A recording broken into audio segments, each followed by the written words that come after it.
BNP রাষ্ট্র পরিচালনার দায়িত্ব পেলে প্রাথমিকে ধর্মীয় ও নৈতিক শিক্ষা বিষয়ে পদ সৃষ্টি করে নিয়োগ দেবে।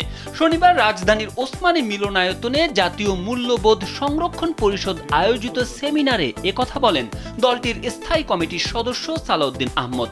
তিনি বলেন, বিএনপি রাষ্ট্র পরিচালনার দায়িত্ব পেলে প্রাথমিকে ধর্মীয় শিক্ষক পদ সৃজন করা হবে। যে জাতি ধর্মীয় ও নৈতিকতার উপর সমুন্নত থাকে তার পরাজয় হয় না। ধর্মীয় শিক্ষক নিয়োগ নিয়ে বিএনপি নেতার বক্তব্যের পর এবার বিষয়টি নিয়ে কথা বললেন জনপ্রিয় ইসলামী বক্তা মাওলানা ডক্টর মিজানুর রহমান আজহারি। শনিবার নিজের ফেসবুকে দেওয়া স্ট্যাটাসে আজহারি বলেন, জনপ্রত্যাশার সাথে সাংঘর্ষিক কোনো আইন প্রণয়ন করা উচিত নয়। এদেশের অধিকাংশ অভিভাবক তাদের সন্তানদের নৈতিক শিক্ষায় উদ্বুদ্ধ হতে দেখতে চান। তাই দেশের সকল প্রাথমিক বিদ্যালয়ে বাধ্যতামূলক ধর্মীয় শিক্ষক নিয়োগ দেওয়া হোক, বাতিল করা হোক মূল্যবোধ বিরোধী সকল সিদ্ধান্ত।